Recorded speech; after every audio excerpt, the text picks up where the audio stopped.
haunts me to this day, regret forever 1000 days. All right, number 5 is more about me getting out of my Western settled ways, and it's given a what other people think.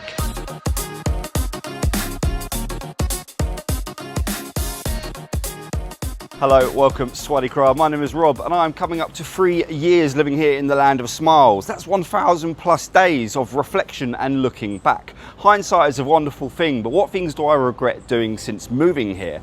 I can think of 1000 things actually, but I'm only going to make you endure 9 of them. And it's all coming up in today's video.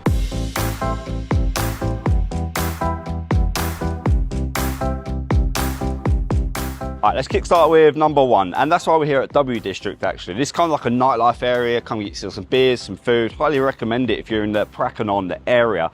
And it's nightlife, it's going out. It's this kind of honeymoon period of when you move here. You get back here and you're like, yeah, let's go out, let's enjoy living in Bangkok or Thailand or wherever you've moved to. What I should have done was set myself a limit for this kind of holiday mode that people arrive in, especially me, because days will turn into weeks, weeks will turn into months, and for some people, months will turn into years. Now, I was in holiday mode for way too long. What I really should have done was looked at the calendar and gone, right, you can be a 2-week millionaire for these 2 weeks or this month or however long I wanted to, and then really knuckle down with my work. I kind of let one thing flow into another for way too long. I probably went over 6 months in holiday mode, and it's a massive regret on my part. So many people move here and they don't get out of that holiday mode and they end up having to return back to their countries. So this was a huge discipline thing and something that I kind of overlooked. And again, hindsight is a wonderful thing, but I should have been disciplined with it and set myself a concrete limit of when to stop acting like I'm on holiday.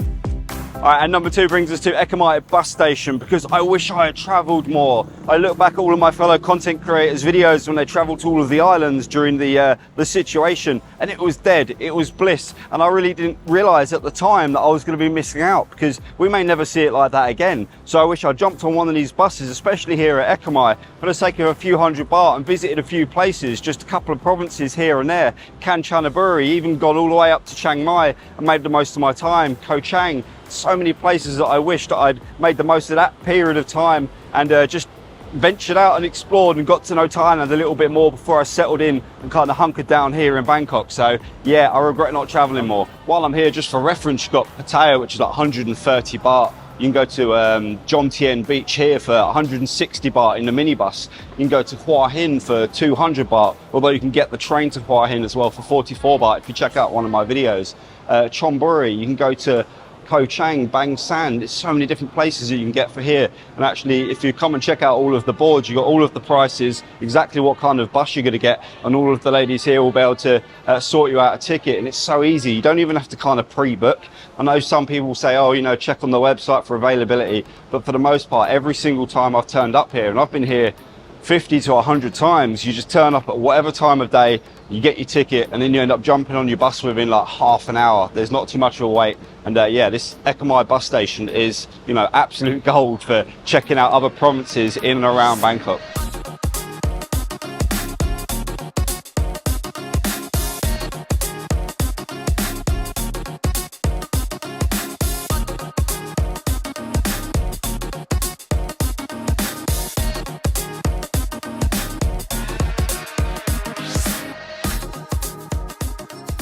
Now, number 3 is one of these, a motorbike. Although I probably wouldn't ride it too much around Bangkok, it's just those odd moments where I wish I could just escape the city, like 1 hour to Bang San or go to Kanchanaburi or go to absolutely anywhere for like a 1 hour journey out of Bangkok. I wish I'd invested 100,000 Thai baht actually in just to have one for even like 1 day a month to just go and explore certain areas. I absolutely love the transport system in Bangkok, especially the SkyTrain and the MRT. They are amazing. And like I said, for the most part, I probably wouldn't use it, but it's those odd moments that just, it can give you that freedom to move around and get out of the city when you need to. So yeah, I absolutely regret not investing my money into buying a decent motorbike to get me out of the city for, you know, those odd moments. What I love about Thailand is like everyone's got their helmets on the bikes. You'll probably find that some of the keys will be left inside some of these bikes as well, because it's just not the done thing to steal things. If one of these helmets was left on a bike in the UK, where you probably wouldn't get to that gate before it was stolen. So it's just, it's so nice living here and being able to, you know, leave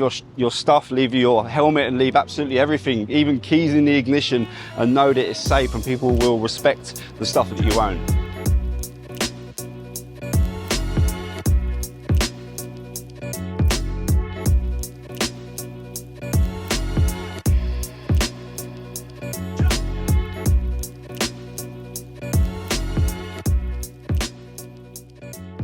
Now, number 4, and as ridiculous as it sounds, it's find a hobby, like something that you don't find in the West. Like, what's the ball game that they play here with the hollow ball and they have to kick it over the net? I'm not too sure what it's called. Don't kill me in the comments. I wish I'd kind of joined a group like that, learned how to play that, integrated more with the Thais, learned some Thai language at the same time, and maybe made some more Thai friends. That's actually one thing I've been missing on my journey, actually, is sort of Thai male friends to integrate and have a bit of camaraderie with, a bit of banter, and obviously learn a bit of sport as well to get away from the day-to-day tasks. Yeah, I need a hobby. And if you want to know where I'm at, the Benchasiri Park, which is at the Prompong BTS station, and obviously they're playing the game here. They've got some netball over here, netball, basketball, you know what I mean. A bunch of people running around the park, having a little walk, bit of exercise. It's 8 o'clock in the morning and it's actually quite busy. It's probably a good place to meet people.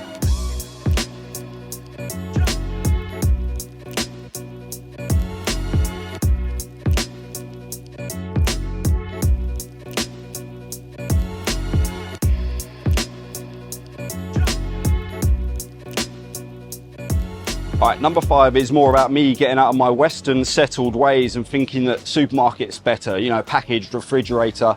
No, stop thinking in that manner and come and shop at your local market. This is the Asok market. It's a little bit hidden. I'm actually going to do a separate video on this place. We're right at the Asok intersection and you've got fresh vegetables, you've got fresh meat, you've even got a butcher just up here. You can get your eggs, you've got fresh eggs here.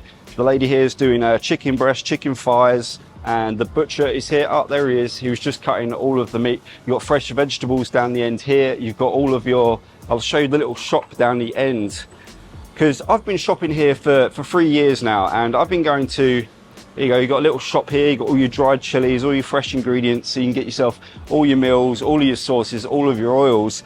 Now, I've been going to Lotus, I've been going to Tops, the Gourmet supermarket, and buying like chicken breasts, chicken thighs, pork, vegetables, all sorts of stuff, thinking, you know, I'm Mr. Know-It-All from the West, I'm going to spend a little bit more money and shop there. I'm guaranteed that all of the meat and all the vegetables here will be fresher than what you buy at the supermarket. And I've gotten it home, I've opened it up and it smells. You come here, you get all the freshest meat, all the freshest ingredients, and even standing right here with all of the open meat, I can't smell any of it whatsoever. So you know you're going to get fresh meat, fresh ingredients, and just trust me, you're going to get a way better meal coming to shop local at your local markets. And I wish I'd realised that sooner.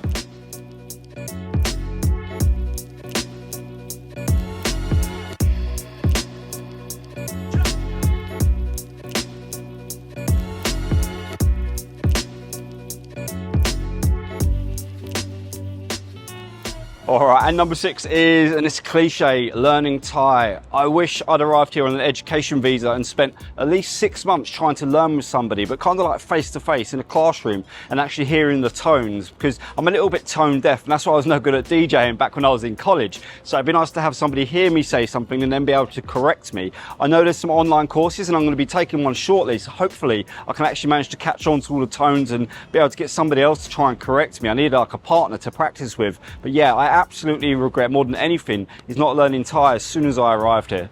Number 7, I should have been consistent with this channel. I got too complacent too quickly, too relaxed. Keys one back in the day about 2.5 years ago gave me a massive shout out on the channel, which really helped me, boosted the channel, and I got comfortable. And then I settled down, and what I should have been doing was pushing really hard, uploading 2 videos, 3 videos a week minimum. Instead, I calmed down, relaxed, and thought, oh, this YouTube stuff is easy. How wrong was I? In hindsight, I should have been putting the work in then so I could relax later. I'm putting in the work now, but thankfully I do have the groundwork over the past few years to keep this channel going, so I appreciate all you guys still watching now.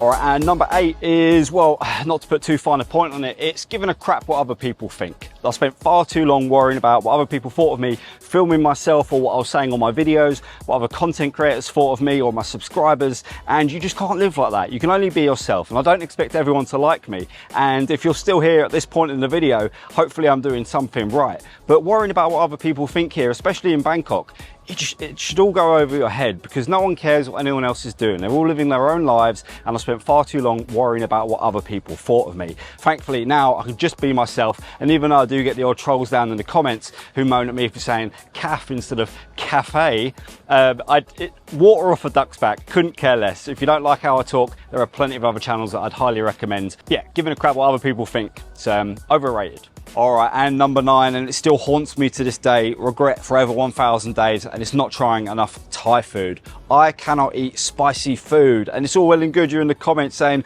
build your way up, but I need to find out where to start, and I'm happy to work my way up and, you know, build on the levels of Thai spiciness, but I don't even know where to start. I've even reached out to Gary Butler, who helped me on a couple of dishes, asked Thai ex-girlfriends, asked friends, and they've sort of suggested a few dishes, but for the most part it's either really, really spicy or no spice at all. I'm sort of down here still, and I need some guidance on what to eat, because I feel like I'm missing out on all of the Thai street food here. All right, that is going to do it for the 9 things I regret. There's probably 1000, but we don't have time for that today. I hope you enjoyed today's video. I'll catch you on the next one. Take care, everybody.